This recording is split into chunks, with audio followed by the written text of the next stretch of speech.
자, 여러분, 우리가 국어공부를 하는데 뭔가 쌓인다는 느낌이 안 들 수가 있어요. 왜 그런 거냐면, 그 국어라는 과목에 대한 이해가 좀 부족해서 그런 건데, 우리가 수학 같은 경우에는 어떤 개념을 외우면, 뭐, 2점짜리, 3점짜리, 4점짜리 등등등, 뭔가 좀 명확하게 적용되는 느낌이 있죠. 국어는 좀 그런 느낌이 덜 하잖아. 그러니까 그거를 틀을 정확하게 잡아들면 괜찮거든요. 자, 얘들아, 틀부터 잡아야 돼, 그래서. 그러니까 제가 여러분한테, 얘들아, 학교에서 배웠지? 출제될 수 있는 내용들을 정리를 다 해보렴? 막막하죠. 그게 안 쌓였다는 얘기야. 그러니까 오늘 이걸 틀을 정확히 잡고 가셔야 돼요. 자, 항상 첫 번째, 뭐를 물어본다고? 주제를 묻는다니까. 이 작품의 주제를 쓰실 수 있어야 돼. 자, 두 번째는 뭐냐면, 주제는 내용이잖아. 이 내용을 담는 틀이 있어요. 그거를 저는 구조라고 하고, 또는 이게 갈래적 특징이라고 할게. 자, 문제는 이제 여러분 학교 내신에 따라서는 그 갈래적 특징을 또 질문도 하더라고요. 좀 이따 시간이 되면 설명을 드리거나, 쇼츠로도 보여드릴 건데, 일단은 수업도 하고 쇼츠로도 보여드리는 게 맞는 것 같다. 예를 들면 아까 지금 질문 들었던 게, 희곡과 시나리오의 차이점. 이런 것들 질문했었잖아요. 그런 것들 제가 질문 쭉 받아가지고 준비해서 정리를 해드릴게요. 그러니까 왜 그러냐면, 예를 들면 이런 거야. 당장 수업을 할 때도 지금 PPT가 있어야 수업을 할 거 아니야? 그러니까 갑자기 선생님 이거 해주세요라고 하면은 할 수가 없어. 미리 주셔야 돼. 자, 다시 한번 간다. 그래서 항상 내신을 여러분이 정리하실 때는 주제, 구조예요. 자, 세 번째는 뭐냐면, 그걸 어떻게 표현했냐. 그러니까 표현법이 들어가. 그러니까 굳이 좀 더 길게 쓰자면 표현상의 특징인 거죠. 그러니까 표현법 같은 거 정리하시면 돼. 자, 네 번째는. 자, 이런 것들 때문에 만들어지는 여러 가지 특성들이에요. 또는 문학사적 가치라고 해요. 자, 무슨 얘기냐? 이 작품을 우리가 공부해야 되는 이유가 있잖아요. 가치 있는 작품을 공부해야 되겠죠. 다섯 번째는 뭔가 특이한 기타 내용들이 있을 수가 있어요. 또 선생님의 견해라든지 기타 등등. 되셨습니까, 여기까지? 자, 그럼 이제 하나씩 이제 정리를 한번 해볼 텐데, 이런 거야, 얘들아. 우리가 두 번째, 잡고 계시면 됩니다. 저기, 갈래는 자꾸 외우려고 하는데, 제발 외우지 마시고요. 이해만 하시면 돼. 야, 물론 외우시긴 외우셔야 되겠지만, 당연히 대비하시려면. 근데 그냥 무지성으로 외운다고 되는 건 절대 아니기 때문에, 이해를 하셔야 돼. 자, 첫 번째. 자, 시대 구분으로 갑니다. 자, 시공간적 배경이야. 그럼 시간적 배경은 당연히 언제니? 현대죠. 그러니까 얘는 현대시라고 쓰시면 돼. 자, 이게 왜 중요한 거냐? 말씀드렸잖아. 자, 현대시랑 대립되는 개념은 뭐니? 고전시 가죠. 얘들아, 뭐가 붙어 있니 지금? 가라는 말이 붙어 있잖아. 그러니까 옛날에 이건 노래였던 거야. 자, 노래라는 건 뭐가 있어야 돼? 악보가 있어야 되죠. 그 시절에는 정간보라는 악보가 붙어 있었다고. 자, 그럼 악보가 붙어 있기 때문에 얘는 무조건 반복이 되면서 무조건 100% 리듬을 만들어냈어야 돼.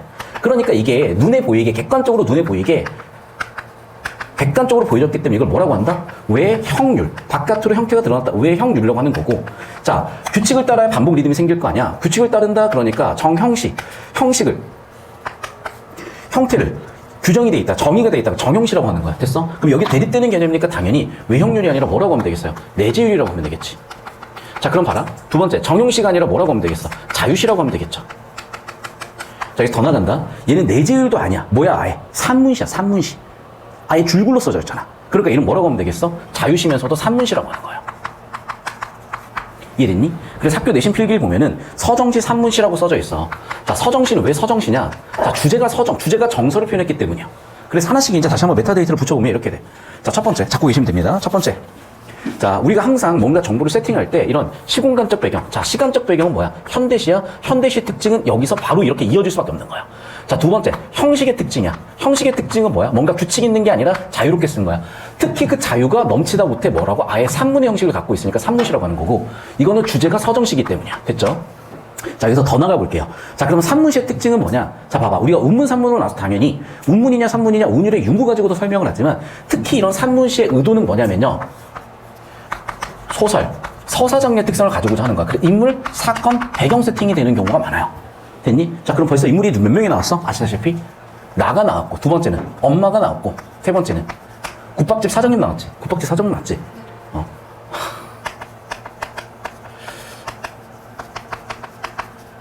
자, 이렇게 세 명이 나왔잖아요. 지금 물론 이모 대표 나오고 하지만 등장인물은 아니니까. 그러면 일단 이 세 명 가지고 인물 세팅을 하고 어떤 사건이 있었냐고. 고깃집 가서 고기는 못 먹고 그냥 뭐 국물만 먹었어요. 근데 그 국물 먹는 장면에서 뭔가 슬픔도 있었고 삶의 애환도 있었으니까 이런 거 세팅하는 거잖아. 이해됐어? 그러니까 우리가 왜 쓰라 그랬을 때 막막하냐면 수학하고 똑같아. 얘들아, 예를 들면 얘를 딱 보는 순간 우리는 머릿속에 떠오르는 게 있지. 2차 방정식이네. 근데 얘는 함수로도 쓸 수 있죠. 그러면 A, B, C를 모르니까 뭐 근각계수의 관계를 이용할 수도 있을 거고, 즉 우리가 어떤 뭔가 딱 주어졌을 때 여기서 이 정보를 처리할 수 있는 방법, 이 정보를 지배하는 데이터, 그걸 메타데이터라고 하는 거고, 다시 한번 얘기하지만 제가 노란색으로 써드리는 건 전부 다 메타데이터들이야. 그 메타데이터 틀을 기억하셔야 돼. 첫 번째 주제, 두 번째 구조 관례, 세 번째 표현상의 특징, 네 번째 특성, 문학사적 가치, 다섯 번째 기타 등등을 모를 수밖에 없는 거고, 얘는 여러분 왜 제가 자꾸 강조 설명을 하냐면 내신에서 이걸 외우느라 자꾸 시간을 쓰는데 외울 필요가 없어요. 당연한 거야. 현대시잖아. 당연한 거야. 내재율이고 자유시라니까.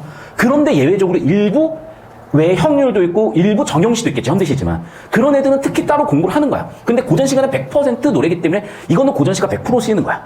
자, 세 번째. 그럼 얘는 어떤 특징이 있는 자유시였냐? 산문 형태를 띠고 있더라, 서사의 특징을 띠고 있더라, 인물이 나, 어머니 국밥집 사장님의 사이에 있었던, 고깃집에서 있었던 국물에 관련된 이야기더라. 됐습니까? 그걸 잡으셨어야 된다고. 그리고 그걸 통해서 뭘 표현하고 싶었어? 작가의 감정 같은 거 표현하고 싶었으니까 주제는 서정시가 되는 거죠. 여기까지 됐어. 자, 그럼 봐봐. 주제도 쓸 건데 어떻게 쓸 거냐? 여러분이 시의 소통 구조라는 걸 배웠어요. 자, 추가로 이제 개념 첫 번째 써볼게. 작품의 또는 시의 소통 구조라는 게 있어. 그럼 시의 소통 구조라는 건 아시다시피 뭐가 있고 시인이 있고, 시인은 작품 안에서 누구로? 화자로 표현이 되는데, 청자가 있는데 화자가 청자한테 뭐라고 언어적인 요소를 전하고 그 상황 맥락으로 정리하겠다. 그래서 작품, 텍스트의 요소는 담화 요소 4가지랑 똑같아. 여기까지 이해되셨죠? 그럼 이 4가지 요소로 메타데이터를 붙여서 역시 분리해서 보시는 거야. 여기까지 되셨습니까? 자, 그럼 봐라. 이런 것도 이제 물어보는 게 뭐냐? 화자의 종류는 크게 2가지가 있는 거야. 어떤 화자, 어떤 화자가 있어? 드러난 화자가 있고 드러나지 않은 화자가 있죠. 드러난 건 어떻게 하기는 해? 1인칭 대명사로 확인하는 거야. 드러나지 않았으면 1인칭 대명사가 없겠지. 그럼 이 드러나 있으니까 이거 뭐라고 한다? 드러난 화자. 드러나지 않은 화자라고 얘기하겠죠. 간단한 거예요. 외울 게 없어.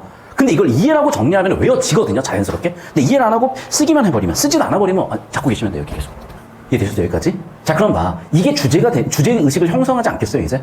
자, 그러면 화자가, 청자가 있다면 청자한테 어떤 얘기를 주고받느냐, 어떤 사건 흐름이 있냐 있으면 보시면 될 거고, 이제 청자 같은 경우도 이거야. 당연히. 첫 번째는 뭐겠어? 2인칭 대명사가 있으면 되겠지. 그런데 예를 들면 이런 게 있어. 폭격조사라 그래서, 도노법이라고 그래서, 누굴 불렀으면 당연히 그 부른 대상이 청자가 되는 거야. 이럴 때는 사물이 될 수도 있고 잘물이 될 수도 있고 인간이 될 수도 있겠죠. 됐니? 이렇게 의미들을 하나씩 쪼개서 보시면 명확해지고 그게 출제 포인트가 되는 거야. 이걸 통째로 외울 수는 없어. 근데 쪼개시면 외울 수가 있다고. 자, 그럼 봐. 얘는 운문의 특성을 갖고 있는 게 아니라 산문의 특성을 갖고 있었잖아. 그럼 아까도 얘기했다시피 산문의 특성, 즉 서사장르의 특성이니까 서사장르의 특성은 아까도 얘기했지만 뭐로 봐야 된다? 인물, 사건, 배경으로 보시자고요. 그리고 인물, 사건, 배경으로 보니까 최초의 상황 세팅이 됐지. 어떤 배경이 세팅이 됐니? 첫 번째. 인물 정보. 누가 있어? 나가 있고 어머니가 있어요. 자, 그러면 인물 사이에 있었던 어떤 사건이나 상황들, 갈등들을 일단 볼 건데 어떤 상황이 있었던 거냐면 어떤 사건이 있었던 거냐면 자, 가세가 지금 기울었어요. 맞지? 자, 그러면 이제 이 문제 해결하기 위해서 이모집으로 엄마를 보내줘야 돼. 그럼 이모집으로 보내는 상황에 잠깐 어머니께서 나한테 고깃집을 가자. 자, 그럼 봐. 여기다가 인물 정보, 인물의 내면 심리 같은 거를 추가로 색깔을 바꿔서 표현 한번 해볼게요. 자, 인물의 그럼 내면은 지금 어떤 상황이냐? 또 인물의 성격은 어떠냐? 엄마는 고기를 먹으시면 안 돼, 드시면 안 돼. 왜? 건강 문제가 생겨. 중염이 도져. 그런데 고기를 먹을 수도 없는데 누굴 걱정해서 고깃집에 가시는 거야? 아들 걱정이야. 또는 아들 생각이야. 자, 그러면 아들도 나이를 먹을 만큼 먹은 상황에서 있는 일이잖아. 그럼 봐라. 벌써 가세가 기울어서 이모 집에 이렇게 보내드린다는 것 자체도 나한테는 되게 힘든 일이야. 그럼 어머니한테 죄송스러움도 있는데 어머니는 지금 나한테 어떻게 하셨어? 자기 건강이 중요한 게 아니라 자기가 아파도 일단 아들 걱정이신 거야. 그러니까 죄송스러운 마음도 있고 감사함도 있겠죠. 이해됐어? 이렇게 시작이야. 그러니까 이거 외운다 그러면 끝이 없다고. 그러니까 이해를 바탕으로 정보를 챙겨 넣으시기만 하면 돼. 자, 그럼 일단 그렇게 흐름이 됐어요. 첫 번째 흐름. 자, 두 번째 흐름. 이제 고깃집에 갔죠. 고깃집에 갔더니 어머니가 요청을 하셔. 사장님한테. 뭐 해달라고? 국물을 달라고. 근데 그냥 국물 달라고 하긴 좀 그랬고 뭐라고 했어? 작품의 핵심적인 감각이죠. 짜다. 그러니까 이 짜다라는 감각은 어떤 감각이야? 잡고 계시면 됩니다. 짜다라는 감각은 어떤 감각이야? 그래. 아까도 이제 질문하던데 여러분. 자, 심상이라는 건요. 마음속에 떠오른 이미지야. 마음심. 그림상. 그러면 이 심상이라는 거는 동의어가 뭐냐면요. 오감 정보야. 오감 정보. 오감 정보가 주어져야 마음속에 떠올라.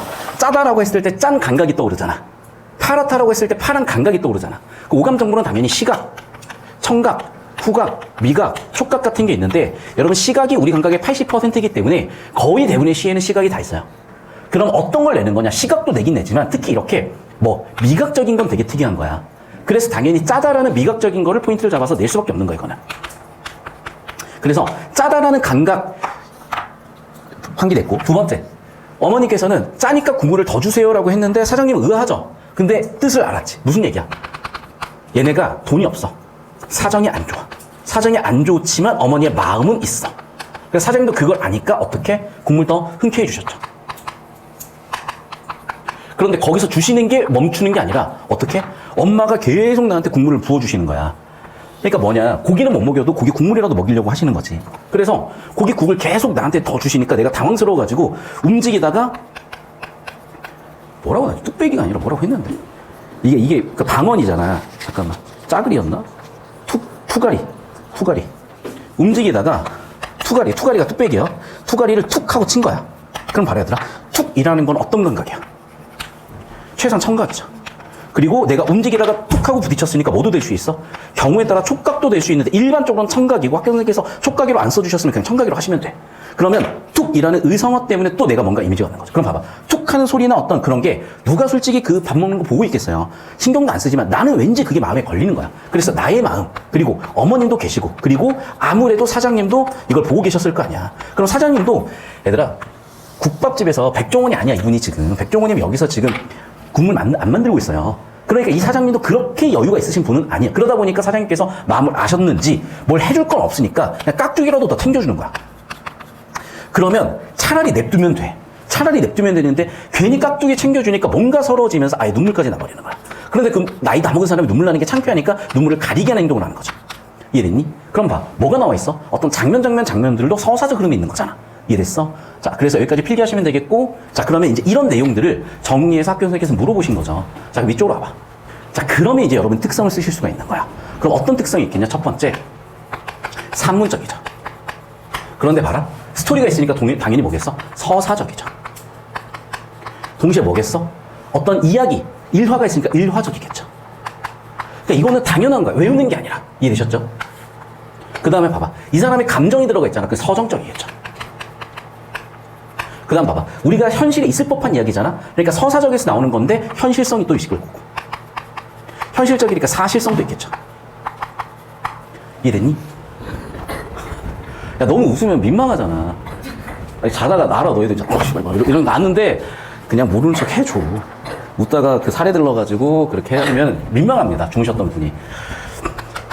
얼마나 수업이 재미가 없고 그랬으면 주무셨을까라고 저는 항상 미안하게 생각을 하기 때문에 마음껏 주무셔도 상관없어요. 자, 필기하십시오.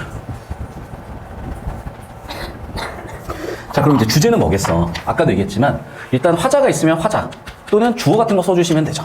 그럼 뭐라고 하면 될까? 그래요. 작가가 또는 화자가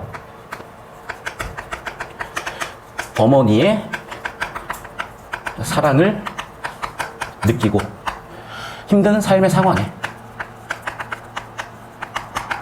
안타까움을 느낀다. 이 정도 느끼시면 정리하시면 될 것 같아. 그래서 봐. 일단 첫 번째, 화자가 들어가 있고요. 청자를 넣으셔도 되고 안 넣으셔도 상관없는데 여기 청자가 따로 있는 건 아니니까. 그럼 봐봐. 정서죠? 이게 주제니까 정서가 들어가야 돼. 뭐야? 정서가 들어가야 돼. 근데 정서는 어떻게 만들어진다? 상황에서 만들어져. 어머니가 준 상황에서 만들어져. 그래서 상황 정서 이런 느낌으로 구조를 잡아주시면 주제도 그냥 잡히셨을 거고 그냥 외우지 마시고 이런 틀 안에서 암기를 해보시면 훨씬 편해지셨을 거라고. 됐니? 자, 그럼 봐라. 이런 게 쭈루룩 전개가 되다가 집약이 돼 마지막에 구조적 특징에 따라서. 그래서 선생님께서 첫 번째 강조하셨던 건 뭐냐면 맨 마지막이 뭐로 끝나? 눈물은 왜 짠가라고 끝났잖아. 그럼 눈물은 왜 짠가에 대해서 왜 디테일하게 물어보시냐면 첫 번째, 시라는 게 처음 시작이 돼서 유지 전환 쭉 되다가 마지막에 집약이 되잖아요. 그럼 얘는 집약을 해놨기 때문에 집약하는 부분이기 때문에 주제가 세팅된 부분이기 때문에 당연히 모를 수밖에 없는 거고 의미가 크게 세 가지가 있기 때문에 학교 선생님께서 세 가지를 적어주신 거라고. 자, 그럼 봐. 일단 제 해석은 뭐냐면 실제로 저는 짜다고 봤거든. 근데 학교 선생님은 짜다고 써주진 않은 거야. 근데 내 생각은 그래. 자, 봐봐. 엄마가 나한테 국물을 더 퍼다 줄 수 있었던 이유는 뭐냐면 국물이 짜네요라고 짜다라는 감각을 얘기하셨기 때문이고 실제로 눈물 맛을 보시면 알겠지만 실제로 짜. 그러니까 국이 짜다가 될 것이고 두 번째, 내 눈물이 짜다도 될 거야. 세 번째는 삶이 짜다도 될 거야. 그러니까 나는 이 세 가지도 있다고 보는 건데 이건 제 개인적인 견해라고 하시고 또는 수능에 나오는 견해라고 하시고 학교 선생님께서는 이 견해를 묻기보다는 세 가지를 써주셨다고. 근데 이거를 맥락 없이 암기하려고 하면 당연히 이해가 안 되고 맥락 바탕으로 설명을 드릴게요. 자, 그럼 첫 번째 봐. 우리 어머니께서 나를 챙겨주신 거잖아. 그럼 어머니가 뭐 해주셨을까? 학교 선생님께서는 희생이라는 단어를 쓰셨어.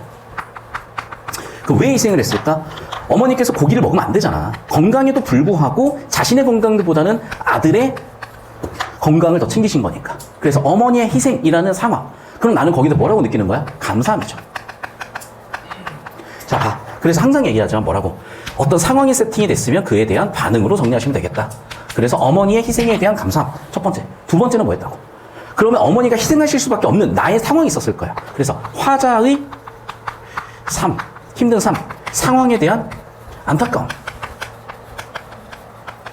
정확하게 워딩을 뭐라고 쓰셨냐? 서러움이라고 쓰셨어요. 그러니까 안타까움 훨씬 폭넓은 정보니까 저는 폭넓게 썼고 됐죠? 그럼 봐봐. 이것도 그냥 나온 게 아니라 내 상황 때문에 어머니가 희생하시는 게 너무 죄송스러운 거죠. 상황 반응을 보시면 되겠고. 마지막 세 번째. 그냥 넘어갈 수도 있는데 주인 아저씨께서 사장님께서 이걸 확인을 하시고 나를 배려해 주셨잖아. 주인의 배려에 대해서 또 감사하기도 하고. 이해되셨니? 자, 그러니까 학교 선생님께서는 이것도 그냥 만든 게 아니라 뭐 의도를 하셨을 수도 있고 의도를 안 하셨을 수도 있는데 봐. 이게 뭐라고? 굉장히 특이하게 서사장르적 특징이 있는 거야. 그럼 산문시 특징에 따라 가지고 어머니, 화자, 주인이라는 인물들 각각에 대한 정보로 분류를 했다. 까지 정리해 놓으시면은 헷갈릴 게 없다야. 다 필기 놓으시면 되겠어요. 되셨니? 자, 그럼 봐라 이제. 일단 이 시는요, 제일 특이한 부분이 이런 산문시적인 특징이 있고 두 번째 짜다라는 감각을 얘기했잖아. 그러니까 기타 두 번째로 감각을 물어보실 수가 있는 거야. 여러분이 지금 하실 일은 뭐냐? 여기서 감각을 다 찾아 적으실 건데 시각은 그냥 빼세요. 다 있으니까. 그럼 시각 제외하고 있으면 다 나머지를 써봐. 특히 뭐가 있겠어? 미각 있겠지. 그러니까 미각 중심으로 또는 청각이나 촉각 같은 게 있으면 이런 것들 열심히 지금 잡아보시면서 학교 선생님 내신 필기 정리하고 추가적으로 출제될 수 있는 포인트까지 잡아드리겠습니다. 자, 선생님 5초씩 잡아주시고 잠깐 영상 끊을게요. 자, 이렇게 하고 학교 필기 복습에 외워질 수밖에 없어. 왜냐하면 너희가 이걸 못 외우는 건 당연한 거야. 왜? 맥락이 없고 이해가 없고 그러니까 머릿속에 관련되는 정보들이 없으니까 다 위발되는 건데 이렇게 들으시고 이해하시고 필기 반복하시면 암기가 되실 수밖에 없기 때문에 이런 식으로 정리해드릴 거고 자, 이거를 또 시간이 없잖아요, 우리가. 그래서 굳이 시험 범위는 아닌 거 뭐래 이렇게. 그러니까 시험 범위인 것들 알려주시면은 하나씩 정리하면서 갈 건데 넘버링 하면서 같이 따라오시면 될 것 같아요. 자, 주황색으로 갈게요. 첫 번째. 지난 여름이었습니다. 라고 첫 번째 쓰시고 시간적 배경을 세팅한 거야. 자, 그리고 봐봐. 여기 맨 처음 시작이니까 뭐라고 쓰시면 되겠어? 촉발이라고 써주시면 되겠죠. 시간적 배경 세팅하면 촉발했다. 이런 순지 나올 수 있으니까 체크해 주시고. 자, 두 번째. 시간도 있지만 계절 어휘도 있죠. 그냥 시간이 아니라 계절 어휘도 있구나. 정리해 보시면 되겠어요. 됐죠, 여기까지? 자, 두 번째로 가볼게요, 이제. 지난 여름이었습니다. 가세가 기어로 갈 곳이 없어진 어머니를 고향 이모님 댁에 모셔다 드릴 때 이름도 어머니도 사사건이 되고 쭉 나왔는데 자, 일단 여기 나가 있고 어머니가 있잖아. 됐니? 자, 그럼 봐. 여기 3번 인물이 세팅이 됐고요. 자, 그리고 여기 4번이라고 쓰고 작품에 드러난 하자. 이런 것도 일단 체크해 주시고 챙겨주시면 되겠습니다. 자, 드러난 하자 뭐라고 한다? 직접 제시되어 있다라고 해요. 직접 제시된 하자. 그러니까 직접 제시나 간접 제시나에서 이게 소설에서 직접 제시, 간접 제시가 달라. 잠깐만 더 따라오세요. 여러분이 자꾸 질문해가지고 까먹을까봐 지금 정리해 줄게. 일단 여러분 소설에서의 직접 제시라는 것은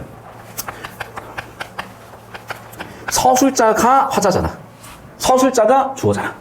그러니까 소설에서 서술자가 뭐 한다? 직접 제시했다야. 소설에서 서술자가 직접적으로 제시했다야. 그럼 누가 드러나야 되겠어? 서술자가 드러나는 느낌이야. 쇼잉에 텔링이 있어. 그러니까 당연히 텔링이에요. 이해됐니? 반면에 서술자가 간접적으로 제시했다야. 서술자가 간접 제시했으니까 당연히 서술자가 눈에 우리 독자한테 안 보이는 듯한 느낌이 들어가야 되니까 쇼잉이겠죠. 자, 그럼 텔링의 쇼잉을 구분하는 건 뭐냐면 서술 방식은 서술, 묘사, 대화가 있어. 그럼 봐봐. 인물 간의 대화 중심으로 보여주면 당연히 우리는 서술자에 대한 인식이 떨어지겠죠. 서술자가 있었구나라는 독자가 서술자에 대한 인식은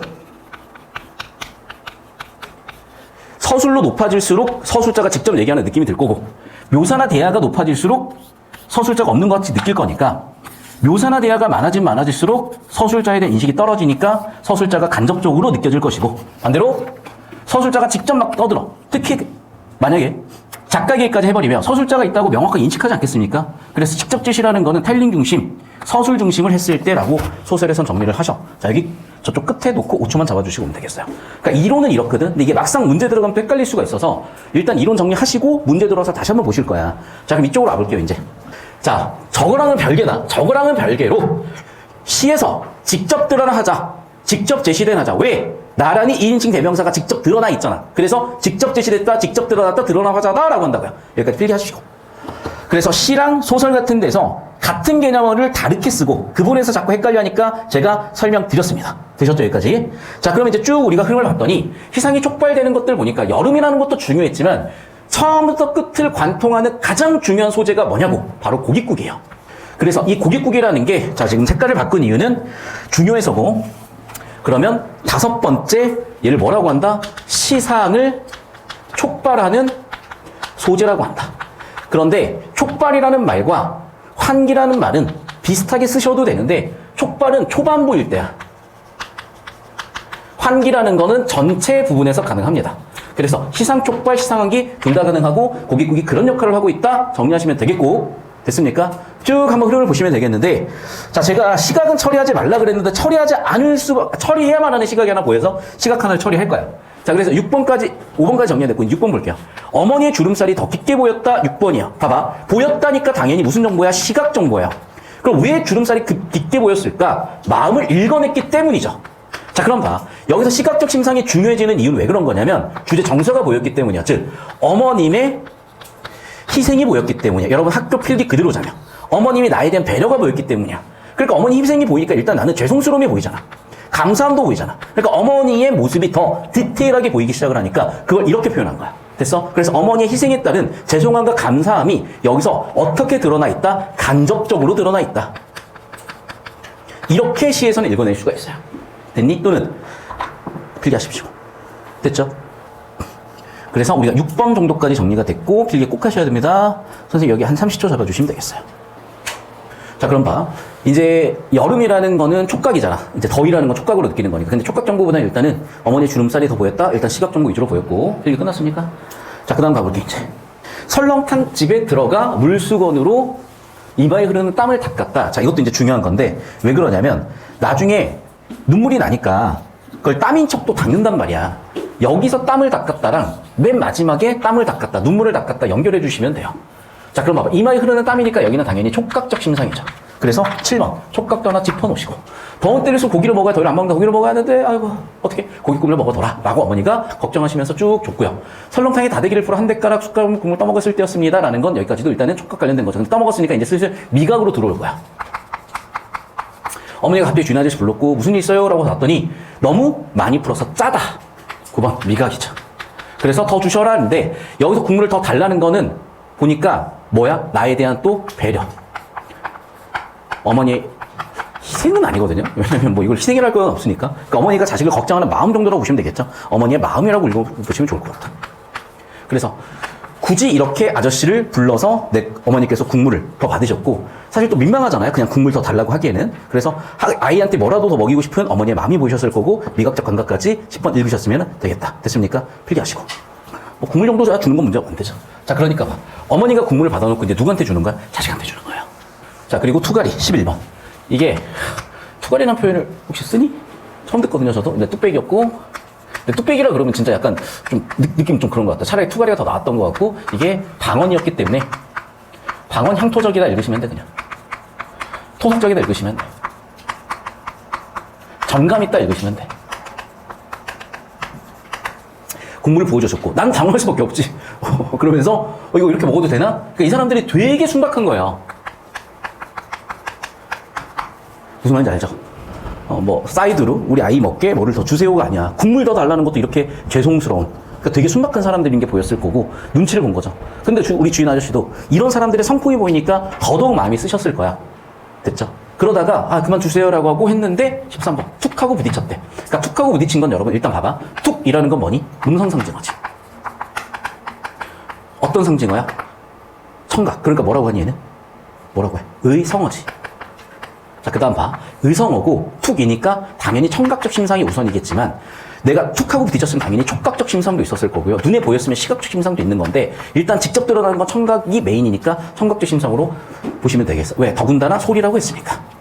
그럼 그 소리 때문에 갑자기 눈물이 왈칵 나오려고 하니까 눈물을 참기에 얼른 먹기 시작을 하는 거죠. 그러면 소리가 묻힐 거니까. 됐니? 그럼 이제 아저씨께서는 이거를 좀 안쓰럽게 보는데 뭘 더 줄 수는 없잖아.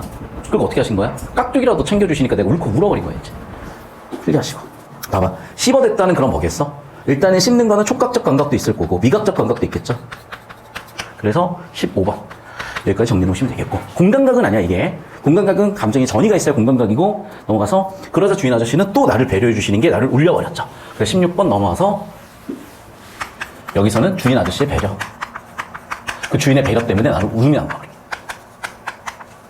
그 봐봐. 나는 참고 있던 눈물을 찔끔 흘리고 말았습니다인데, 자, 여기서 하나 짚을 게 있어요.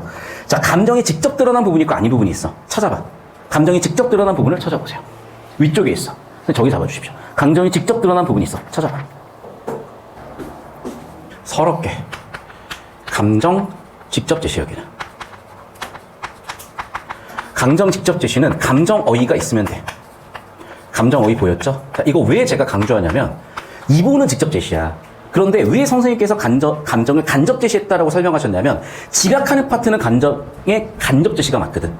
그래서 이 부분만 지역적으로 보면은 감정의 직접 제시고 감정 어휘가 드러난 건 맞는데 그게 전체적으로 봤을 때는 중요성이 떨어지고 마지막 부분에서 집약하는 게 중요하다 보니까 그런 거고 작가의 의도도 봐봐. 감정을 어떻게든 억제하려고 한 거잖아. 됐어? 이런 것들 보이시면 되겠고 필기하셨습니까? 자, 필기하셨으면 이제 마지막으로 갑니다. 울음이 나버려. 근데 나는 그 울음이 남는 것을 어떻게 감추려고 하는 거죠. 그래서 나는 아주 천천히 물수건으로 눈동자에서 난 땀이라고 표현했잖아요. 그러니까 봐봐. 이 땀의 원관념은 뭐니? 당연히 눈물이에요. 왜? 어디서 났으니까? 눈동자에서 났으니까. 근데 보조관념은 지금 뭐로 표현한 거야? 땀으로 표현한 거야. 그럼 봐. 원관념을 보조관념 빗대서 표현했으니까 당연히 비유되고요. 원관념은 숨기고 보조관념으로 표현했으니까 당연히 상징도 가능한데 이걸 상징이라고 일반적으로 지칭하진 않아. 상징의 형식이지만. 그러니까 국어 개념어는 더 정리가 필요한데 이걸 상징이라고 얘기하시는 선생님은 거의 없으실 거기 때문에 그냥 얘는 지워두시고 비유 정도라고 하시면 정확할 것 같아. 됐니? 어떤 선생님이 이걸 은유라고도 하시거든. 그러니까 학교 선생님 필기를 꼭 확인하셔야 돼, 이거. 왜냐면 다 맞아요. 왜 다 맞냐? 역사 30년밖에 안 된 학문이다 보니까 교통정리가 앞으로도 계속 진행이 될 거예요. 그러면서 이제 나는 뭐야? 눈물이 왜 짠가라고 생각을 하는데 선생님께서는 아까 세 가지를 적어주셨으니까 세 가지를 집약하는 과정으로 보시면 되겠고 결국 이 사람은 이 마지막 부분에서 지금 뭐 하고 있어? 18번. 그래. 눈물을 감추고 있잖아요. 그럼 봐봐. 눈물을 감춘다. 즉 감정을 최대한 감추려고 하고 있잖아. 그러니까 감정을 간접적으로 제시했다. 또는 감정을 감추려고 하고 있다. 특히 어떤 부분에서? 마지막 집약되는 부분에서. 그래서 아까 중반부에는 감정어휘가 직접 드러난 건 맞지만 전체적으로 봤을 때는 이렇게 정리를 하실 거라고요. 그러니까 반대되는 개념이 나와버리는 거지. 감정이 직접 드러난 부분도 있는데? 그게 아니야. 지역적으로 보면 그게 맞지만 주제를 놓고 봤을 때, 전체를 놓고 봤을 때는 감정을 최대한 안 보이려고 하는 거. 그게 작가의 의도였고 주제였다 보이셨으면 되겠고 필기 정리해 놓으시면은 이걸 넘는 건 없어. 됐죠? 자, 그래서 내신 대비로 잘 정리하시고 선생님 다시 5초씩 정도만 잡아주시고 마무리 지으면 되는데 여러분 뭐가 쌓이는 거냐? 그냥 일단은 내려놓고 필기는 하셔야 돼요. 근데 제가 보면 알겠지만 최대한 메타데이터들 정리해드리고 있잖아. 주제, 구조, 표현상의 특징, 특성. 지금 같은 경우 이 작품 뭐가 중요했어? 감각. 특히 촉각이나 미각 같은 거 많이 썼잖아. 그것도 위주로 잡았고 동시에 인물, 사건 그거에 따라 느껴지는 감정들 중요했으니까 인물 잡아주고 사건 잡아주고 느꼈던 감정들, 고깃국이라는 소재들 이렇게 이 작품에서의 특이한 부분들을 정리해드렸는데 그걸 자꾸 외우려고 들지 말고 메타데이터 처리를 통해서 오시라고. 그러면 작품이 보이실 거라고. 되셨습니까?